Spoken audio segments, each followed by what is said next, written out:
Bonjour à tous. Donc, mon nom est Maxime, puis je viens vous parler. C'est un peu promotionnel parce que je vais vous parler de notre entreprise puis des services qu'on offre, etc. Donc, la présentation en tant que telle, je vais parler de notre compagnie, de l'évolution des activités, des types de systèmes qui sont disponibles. À Hydro-Québec aussi, des systèmes qui sont connectés au réseau, dont la majorité de nos installations sont connectées au réseau d'Hydro-Québec. Ensuite, on va parler un peu du code électrique, des changements, restrictions au niveau du stockage des batteries résidentielles. Je vais vous présenter des exemples de projets qu'on a réalisés un peu partout au Québec. Puis après ça, questions-réponses. Donc,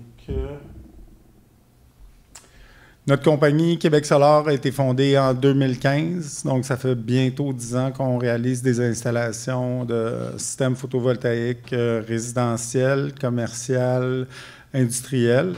Aujourd'hui, on va couvrir le résidentiel parce que je pense que c'est là que l'intérêt est. C'est ça. Sur notre site Internet, on a des outils intéressants tels un calculateur de charge qui permet de connaître la totalité du wattage qu'on a besoin pour subvenir à nos besoins pour une journée. Puis après ça, on peut multiplier en fonction du nombre de jours d'autonomie qu'on veut avoir dans nos batteries sans soleil. Donc, c'est sûr, quand il y a du soleil, les batteries se régénèrent, mais il y a des journées où est-ce qu'il y a moins de soleil. Donc, il faut quand même prévoir que s'il y a 2-3 jours sans soleil, bien, combien on a besoin d'avoir d'énergie pour être en mesure d'être fonctionnel pendant ce temps-là. Puis aussi, sur notre site Internet, on a un formulaire en ligne où est-ce que vous pouvez entrer votre nom, adresse, courriel, numéro de téléphone. Nous, avec votre adresse, on va jeter un coup d'œil par vue satellite à votre résidence ou à vos bâtiments, puis on va être en mesure de vous donner un compte-rendu de ce qui est réalisable avec l'espace que vous avez de disponible qui est adéquat pour l'installation de panneaux solaires. On va vous donner un compte-rendu de combien ça peut coûter, de combien ça va générer approximativement d'électricité annuellement. Le offset, je vais utiliser quelques anglicismes ici et là, je suis désolé, mais le offset la diminution qu'on peut avoir versus votre consommation et la production. Donc, ça ressemble... c'est ça, on est en activité, comme je disais, depuis 2015. On opère dans un rayon approximatif de 300 km aux alentours de Montréal. On peut aller plus loin si les projets en valent la peine pour le client ou pour nous. Donc, on est ouvert, on crache sur personne, mais des fois, c'est un peu trop loin. Donc, l'évolution, encore une fois, on a commencé en 2015. La technologie a évolué depuis. Au début, nous, on est rentré dans le marché pour offrir justement des systèmes connectés au réseau. Ce n'était pas un service qui était offert par beaucoup de compagnies. C'était assez compliqué. Fait que nous, on a décidé de se spécialiser dans les systèmes connectés au réseau. Fait que 100% au départ de nos systèmes étaient connectés au réseau. Donc, c'est des systèmes où est-ce qu'il n'y a pas de stockage. L'énergie qui est produite est consommée en temps réel dans le bâtiment. Puis, si jamais, avec le mesurage net, comme Bernard en parlait un peu plus tôt, quand il y a un excédent qui n'est pas consommé en temps réel dans le bâtiment, bien, ça va être injecté dans le réseau d'Hydro-Québec pour des crédits en kilowattheure sur les factures à venir.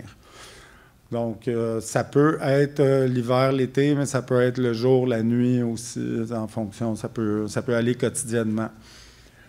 Les panneaux solaires, même ça reste la même technologie qui est photovoltaïque depuis le tout début, puis même, je pense que ça fait 50 ans, c'est la même technologie, mais elle évolue petit peu à petit peu, d'année en année, comme les panneaux solaires qu'on utilisait à nos débuts il y a 10 ans, c'était des panneaux de 250 watts approximativement. Puis aujourd'hui, on a des panneaux qui vont jusqu'à 700 watts là, de disponibles. Ensuite de ça, maintenant les panneaux bifaciaux, comme Bernard encore une fois en parlait tantôt, c'est quelque chose qui est vraiment implanté sur le marché. La majorité des producteurs, des manufacturiers de panneaux solaires font exclusivement des panneaux bifaciaux maintenant. Ça revient le même prix, c'est pas plus cher d'avoir du bifacial. Fait que c'est sûr, il n'y a pas d'intérêt sur une toiture. Par contre, vu que c'est le même prix, puis ça simplifie la production, s'ils ont une usine qui font juste un modèle, le coût de production est plus bas, puis ça se reflète aussi jusqu'au client. Après ça, on va parler des onduleurs. Les onduleurs aussi, les onduleurs hybrides, tout en un, all-in-one, sont arrivés sur le marché. Puis ça, c'est quelque chose vraiment qui est des outils fantastiques où est-ce qu'on retrouve... on va retrouver l'onduleur avec les contrôleurs de charge MPPT qui sont intégrés. On a une entrée de génératrice, donc chargeur, onduleur, chargeur. On peut charger avec une génératrice directement. Il y a un démarreur de génératrice automatique aussi qui est intégré dans le boîtier. Vraiment, c'est ça. C'est tout en un. Fait qu'on a un équipement à la place d'en avoir plusieurs, moins de points de défaillance, là, des failure points de possible. Une garantie qui est pour toute la boîte pour 10 ans, règle générale. Par contre, on peut acheter des garanties prolongées, ça peut se rendre jusqu'à 20 ans. C'est des outils vraiment fantastiques. J'en ai personnellement un à la maison, puis c'est merveilleux. Merveilleux. Ensuite de ça, la baisse des prix, là, ça a énormément baissé depuis 10 ans. Puis je pense que c'est quand même dans une ligne que ça continue à descendre, mais je me dis un jour, ça ne pourra pas continuer à descendre parce que c'est rendu... Je pense qu'on va atteindre un plateau bas, un bas plateau très, très prochainement. Peut-être au niveau des batteries, il y a encore de la place à ce que les coûts diminuent. Ensuite, la puissance des panneaux, j'en ai parlé plus tôt. Point de défaillance, aussi l'esthétisme des panneaux solaires s'est amélioré énormément. Avant, on avait des panneaux qui étaient en cadre, les cadres étaient en aluminium gris, là, si on veut, sans peinture. Maintenant, ils sont en aluminium noir. Puis les cellules aussi sont plus foncées. Avant, ils étaient bleus. On voyait des lignes, etc. Maintenant, c'est all black, là, donc ça s'intègre vraiment bien là, à l'architecture puis au design. L'esthétisme est superbe. Même si je trouvais déjà ça cute, des panneaux solaires bleus et gris avant, mais là, vraiment, c'est next level. Puis aujourd'hui, c'est ça. Fait qu'au départ, on faisait juste des systèmes connectés au réseau où est-ce qu'il y avait pas de stockage, il n'y avait pas d'autonomie en cas de panne de courant. Puis aujourd'hui, dans le secteur résidentiel, 95% des installations qu'on fait sont des installations hybrides avec batterie, stockage. Les gens, de plus en plus, veulent avoir une tranquillité d'esprit pour leur charge critique. Surtout à l'extérieur de la ville, quand on n'a pas d'aqueduc, on a une pompe à eau pour une pompe de puits. S'il n'y a pas d'électricité, on n'a pas d'eau. Donc, c'est quand même un point non négligeable. Donc, comme je parlais tantôt, on a ça, c'est les 3 systèmes qu'on offre régulièrement. Ça va être des systèmes connectés au réseau, qui est composé de panneaux solaires et d'onduleurs. Un onduleur, panneau solaire, c'est sûr, il y a un racking aussi qui va sur le toit. Dans 100% des cas, ça adhère au mesurage net. Donc, c'est ça, on peut injecter notre surplus d'énergie dans le réseau pour des crédits en kilowattheure. Les délais de raccordement avec les demandes, ça peut être assez long. Il n'y a pas beaucoup d'employés chez Hydro-Québec au département d'autoproduction. Je pense qu'il y en a un présentement là, qui gère toutes les demandes. Fait que ça peut varier, là, mais on voit 2 mois, 3 mois cet été, ça a été assez long.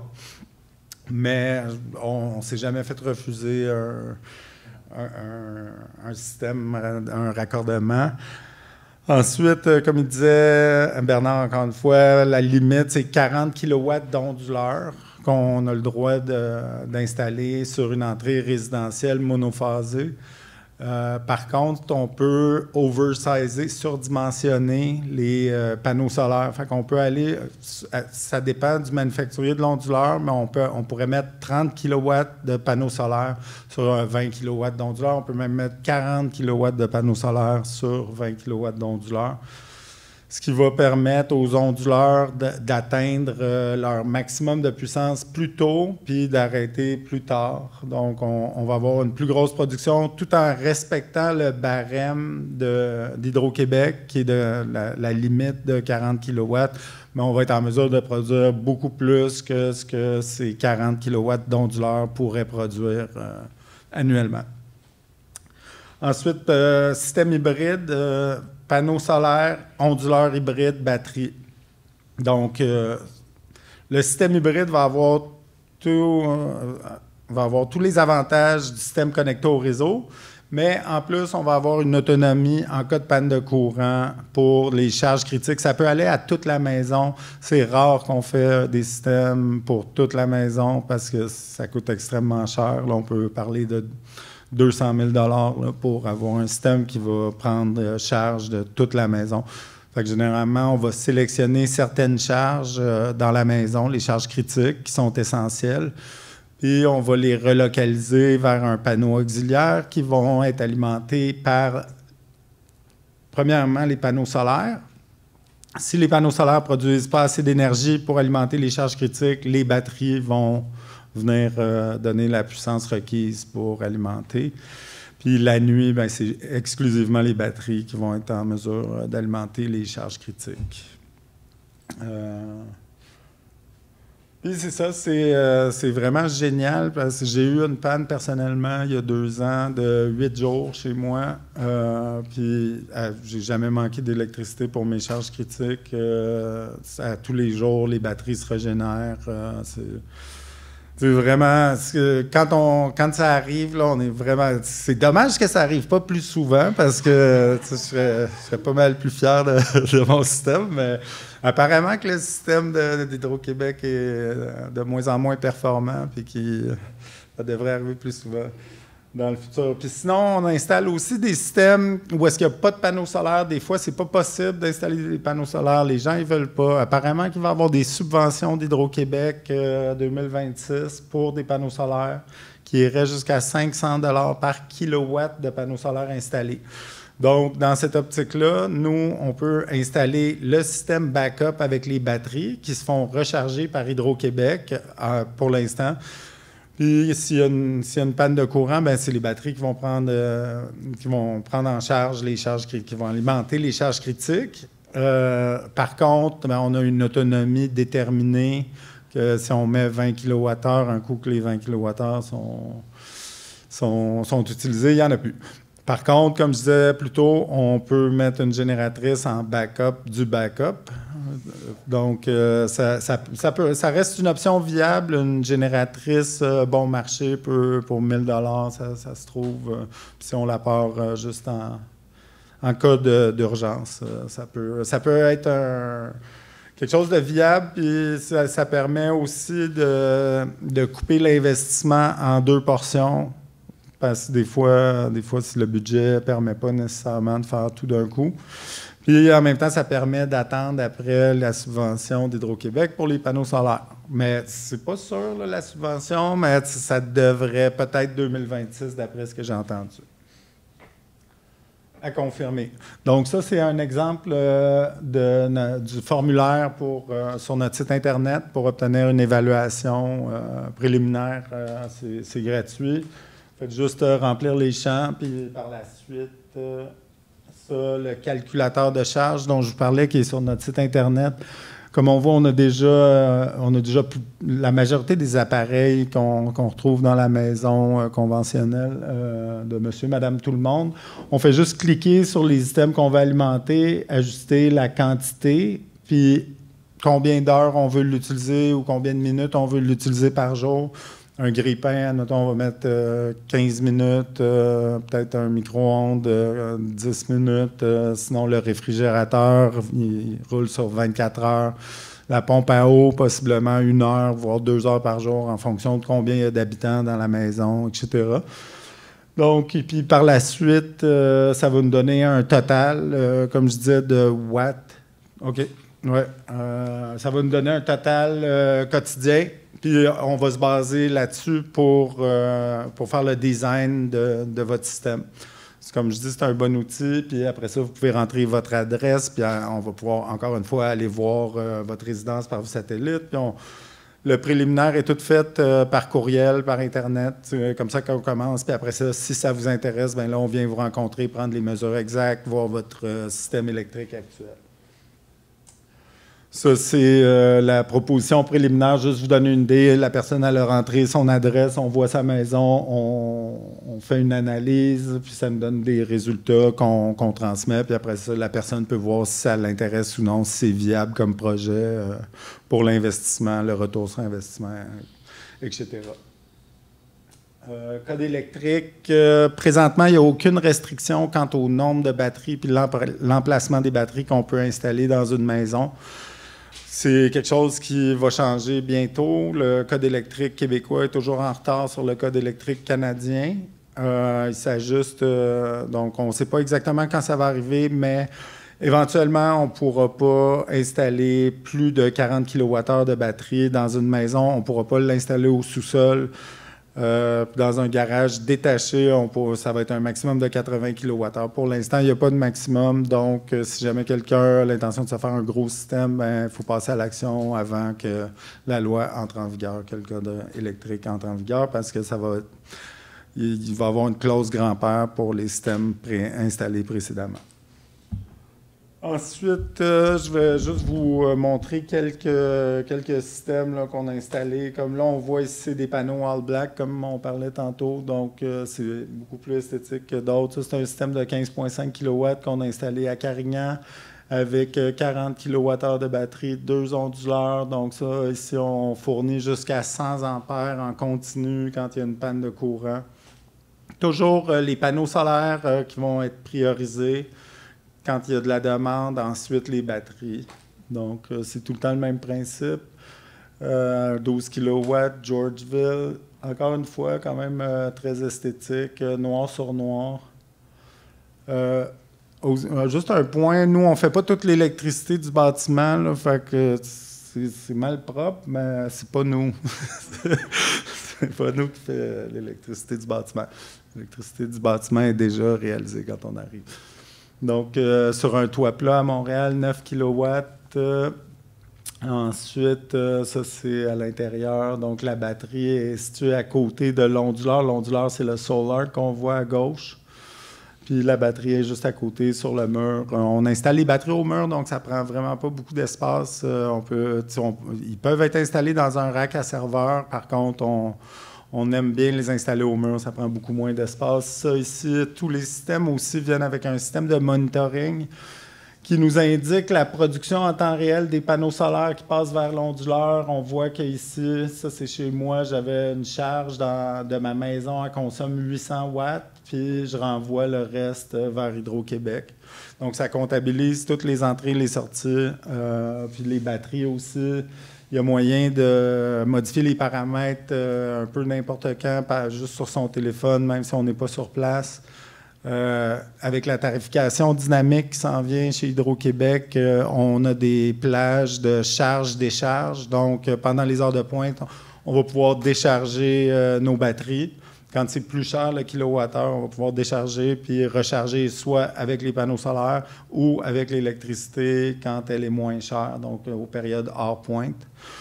Donc ça va être possible de rentabiliser son investissement beaucoup plus rapidement que ce l'est présentement. Donc, on peut programmer plusieurs, jusqu'à 3, je pense, charges-décharges par jour.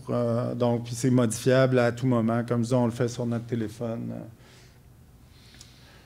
D'autres systèmes sur toit plat avec des panneaux all black encore.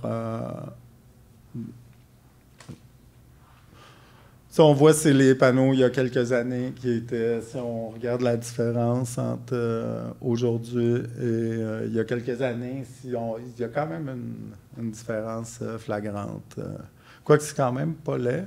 Mais sinon, ici, c'est une pergola sur un toit plat. Comme là, on les voit même pas, les panneaux de noir sur noir. Je sais pas si vous êtes capable de les voir. Mais non, c'est ça. Ça peut s'installer aujourd'hui, ça? On a installé ça il y a 2 semaines, celui-là. Que la ville n'accepte pas parce que ça a l'air fou, ça a l'air... Ben ça, je veux dire, ça c'est... Ça dépend. T'es dans quel coin? Vous êtes dans quel coin? Moi, je suis allé bizarre. À l'île Bizarre, si c'est pas visible de la rue. Même pas du tout. On a des installations à l'île Bizarre, mais il ne faut pas que ce soit en façade. C'est interdit en façade, mais ils devraient revoir leur règlement bientôt parce que la Ville de Montréal sont en train de revoir leur règlement d'urbanisme justement pour le permettre partout. Puis l'île Bizarre fait partie c'est un arrondissement de Montréal. Ouais. C'est compliqué. Non, mais ça va être homogénéisé partout, de toute l'île de Montréal. Là. Ce ne sera pas par arrondissement, ça va être vraiment partout. Donc, ça s'en vient. C'est déjà un projet pilote, puis c'est sûr que ça va être disponible éventuellement. C'est pas mal ça qui est ça. Avec plaisir. Je vais peut-être commencer par une première question. Pourquoi pas de batterie au sous-sol? Je comprends qu'il y a un risque d'explosion, mais s'ils sont au rez-de-chaussée, en quoi c'est mieux? As-tu une idée?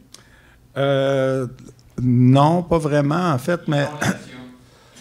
Inondation, possiblement inondation, puis aussi, c'est que, en fait, c'est une copie d'une copie, comme on disait tantôt, là, le code électrique canadien, c'est une copie du code électrique américain, puis etc.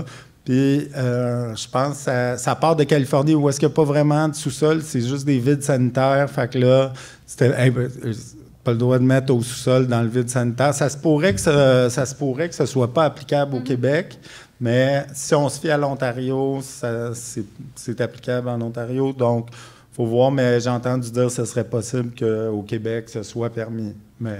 Je vais rajouter quelque chose. Moi, je pense que dans un avenir rapproché, étant donné que tout ça bouge très, très, très rapidement, puis il y a de la mauvaise information aussi. Grosso modo, je pense qu'il y a des gens qui vont se mobiliser, puis ils vont faire des boîtes extérieures auxquelles on va retrouver les équipements d'onduleurs à l'extérieur, l'équipement pour la voiture électrique, toujours dans le même boîtier à l'extérieur, et les batteries aussi. Ça fait garde. Moi, je pense que c'est rien qu'une question de temps, étant donné que Hydro-Québec n'a pas encore donné son aval, comme qui dit la Corporation d'humains électriciens, le Code d'électricité québécois, canadien, tout ça, c'est en ébullition, là, hein, ça avance. Là. C'est dynamique. C'est très dynamique. Puis à ce moment-là, je pense que les bonnes idées vont sortir, puis c'est rien qu'une question de temps. Soyez patients, mais ça va venir parce que moi-même, personnellement, mettre des batteries dans ma maison, la réponse est non. Mais je vais le mettre dans mon laboratoire que j'ai fait en bas, ça c'est sûr. Mais l'idéal, moi je pense, c'est un boîtier extérieur. C'est bien dimensionné, mais dimensionné aussi pour la température. Parce qu'une batterie, ça a besoin dépendamment du type de batterie, à moins 35, là, allez pas croire que ça marche. Là. C'est ça, là. Ouais. Il y a des avantages, des inconvénients, mais c'est en pleine évolution. La température est un challenge, mais je me rappelle la présentation ce matin du docteur de Concordia, les batteries LFP qui sont beaucoup plus sécuritaires, les petites vidéos de celles qui explosent versus celles qui n'explosent pas. Je suis comme, OK, checklist, moi je veux celles qui n'explosent pas dans ma maison. Je veux juste dire qu'on installe exclusivement du LFP, là, du lithium ferrophosphate. C'est tout ce qu'on installe, absolument rien d'autre. Les risques restent faibles, mais quand ça arrive, c'est néanmoins très dramatique. Vous avez une question? Oui, j'ai vu une maison avec des panneaux solaires d'un côté, puis de 2 façades différentes. On peut regarder ça? Hein? Celle-là? Oui. C'est quoi l'avantage d'avoir ça? Est-ce que c'est parce que d'une certaine façon, l'un et l'autre ne fonctionnent pas bien, là? Oui. En fait... Pas à 100% comme si c'était toutes les deux, non, 100% au sud. Mais c'est sûr, on va tout le temps faire avec ce qu'on a. On ne va pas comme démolir ça puis reconstruire un autre. T'sais, on va avec la maison telle qu'elle, généralement. Fait que si on a une qui est peut-être sud-est puis l'autre qui est sud-ouest, approximativement, là, je te dirais, ou une qui est plein sud puis l'autre qui est sud-est. Donc, nous, comme je dis, on modélise tout le temps, on fait une analyse là, de production en fonction de l'orientation, puis de l'angle, etc. Donc, puis ça satisfait le client selon. Mais puis c'est sûr que sont branchés sur des MPPT indépendants différents. Donc, un ne va pas affecter l'autre. Le deuxième, il va produire plus le soir. Ça veut dire quand il va arriver 3 heures l'après-midi jusqu'à 6 heures le soir. Tandis que le premier, il va commencer le matin, puis il va y aller probablement jusqu'à 4 heures facilement. C'est un peu ça, là. Il y a raison. Parce que là, il y a une question de coût. On a parlé tantôt, vous avez parlé tantôt d'un panneau bifacial. Deux côtés, bifacial. Ouais. Je ne comprends pas comment ça fonctionne. Moi, le soleil, il vient rien que d'un côté. Là. Oui, effectivement. Par contre, il y a l'effet albedo. Ouais. L'albédo. Albedo. C'est la réflexion, en fait, du soleil qui va... Oui, en arrière. Quand il y a de la neige l'hiver, la réflexion de la neige... Oui, même... Même sur le gazon, il y en a quand même une réflexion. Okay. Là, même sur de la terre, n'importe quoi. Il y a certains matériaux qui vont en offrir plus. Mais on a des systèmes là, de bifaciaux qui on a un 35 % de gain avec la membrane TPO blanche en dessous. Là. Il y a des gens où ils vont mettre des roches blanches. Là. Ouais. Okay. Donc, là, l'énergie que ça produit, ça, là, c'est pas dangereux pour la santé, ça? Par rapport à l'électromagnétisme, genre? Oui, l'électromagnétisme, le courant On DC. va en parler à la prochaine conférence de l'autre côté. C'est ça. Je vais adresser ces questions-là. Il dit que les batteries, il laisserait ça à l'extérieur. C'est quoi le problème de la batterie? Bien, c'est parce qu'il y a des risques d'explosion, il y a des risques de faire des défauts. À date, on a passé de retours d'expérience. Vous le savez très bien qu'il y a des voitures électriques qui prennent en feu, qui prennent une éternité à se faire éteindre. Mais regarde, dans les batteries de maison, c'est déjà arrivé aussi à certains endroits.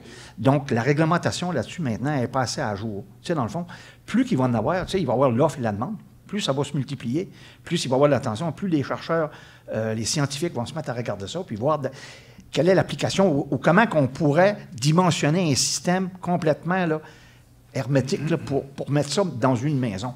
Mais c'est pour ça qu'il va le limiter à des petites puissances, mettons, de 10 kWh seulement. Mais quand tu vas arriver à 50 kWh, c'est beaucoup plus gros. Là. Mais je te dis que ça va évoluer. Ça. Oui, justement, avec le code électrique, là, il y a une nouvelle certification UL, c'est 9540. Puis ça, c'est pour le stockage, justement. Il va falloir que l'onduleur puis les batteries aient une compatibilité qui est certifiée 9540 pour justement, puis les batteries aussi pour le feu justement là, qui passe une certification 9540A, je crois, sous toute réserve là, par rapport au numéro de la certification, mais ça va être beaucoup plus sûr que ça l'est présentement, disons. Moi, ce que je voudrais, c'est ça d'avoir un système qui peut me permettre d'avoir de l'énergie sans reconstruire mon panneau électrique et puis faire comme un deuxième panneau. Puis ce panneau-là, c'est l'énergie solaire qui va le faire fonctionner. Et puis quand j'aurai plus d'électricité qui vient d'Hydro-Québec, soit par une panne ou une raison quelconque, ce serait mon système photovoltaïque qui ferait une partie de ma maison. Puis je pense que m'arranger pour avoir quelque chose qui ferait du sens en cas de panne électrique. Et puis, tant qu'à payer pour avoir un système, parce que mon panneau électrique il est déjà plein, tant qu'à payer pour grossir ça, ou aussi bien m'installer des panneaux solaires pour être capable de charger mon auto ou ma deuxième auto. Tout à fait. Tout à fait. Même, on a des systèmes avec des bornes de recharge intégrées directement dans l'onduleur qui permet de charger AC/DC. Ça charge plus vite. Plus vite que la borne conventionnelle qui est juste AC. Donc, puis généralement, on ne change pas de panneau. Des fois, on va ajouter un panneau auxiliaire. Tantôt, c'est ce que j'ai dit, là, puis ça simplifie là, pour monsieur, madame, tout le monde. Là. Mais sinon, on a des transfer switch manuels qu'on fait juste installer à côté, entre l'onduleur puis le panneau électrique, puis du transfer switch manuel. On va aller juste brancher des fils sur les disjoncteurs que vous voulez alimenter avec les panneaux solaires, puis avec avec les batteries quand il y a une panne de courant. Mais on n'installe pas comme un nouveau panneau, tout. Donc, OK. Ce qui risque d'arriver, la plupart de nos maisons, comme la vôtre d'ailleurs, probablement, on a des entrées électriques de 200 ampères. Ben, moi, c'est 150. Ben, vous voyez, regarde, c'est ça. Oui. Tu sais, mettons, le 200 ampères, là, tu ne peux pas mettre 200 ampères continu. Tu sais, c'est 80 là, puis ça, c'est pour un pic. Là, ça veut dire à 160 ampères, le code le permet. Mais en haut de ça, tu n'as pas le droit. Donc, même moi, chez moi, là, je suis à la limite, moi aussi. Là, je me pose la question si je ne devrais pas mettre une 320 ampères, mais ça demande quand même des frais énormes. Mais il y a moyen de contourner ça en mettant un panneau de charge critique à côté et de l'alimenter à partir des batteries, puis de faire une nouvelle façon de regarder les choses dans ta propre maison. Ça se fait. Je pense que ça dans un avenir, là, étant donné qu'on est rendu là, il va en avoir de plus en plus. Puis ce qu'il a montré tout à l'heure, là, de mettre un système complètement avec batterie, sans panneaux solaires, ça, c'est la première étape. La deuxième étape, les panneaux solaires. La troisième étape, c'est de faire en sorte d'isoler puis de faire en sorte que ça marche indépendamment. Mais il y a une limite. Si l'Hydro-Québec, elle est là pour la continuité de service, mais si jamais elle dépasse 3-4 jours, là, à un moment donné, ça dépend de quelle sorte de charge que tu as mis sur le panneau critique. Parce que tu vas vider ta batterie.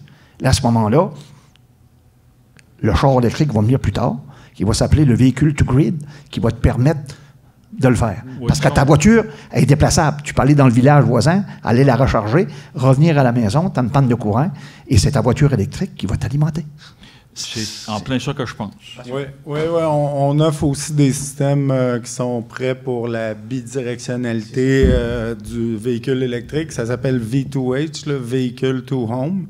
Donc, le véhicule peut alimenter. Par contre, les bornes de recharge ne sont pas vraiment disponibles sur le marché encore, mais on a des systèmes qui sont prêts pour ça. Donc, dès que la borne de recharge bidirectionnelle va être disponible, puis il va avoir ses certifications, puis à ce moment-là, on va pouvoir la mettre. Puis c'est effectivement la voiture qui va pouvoir servir de batterie quand on est à la maison.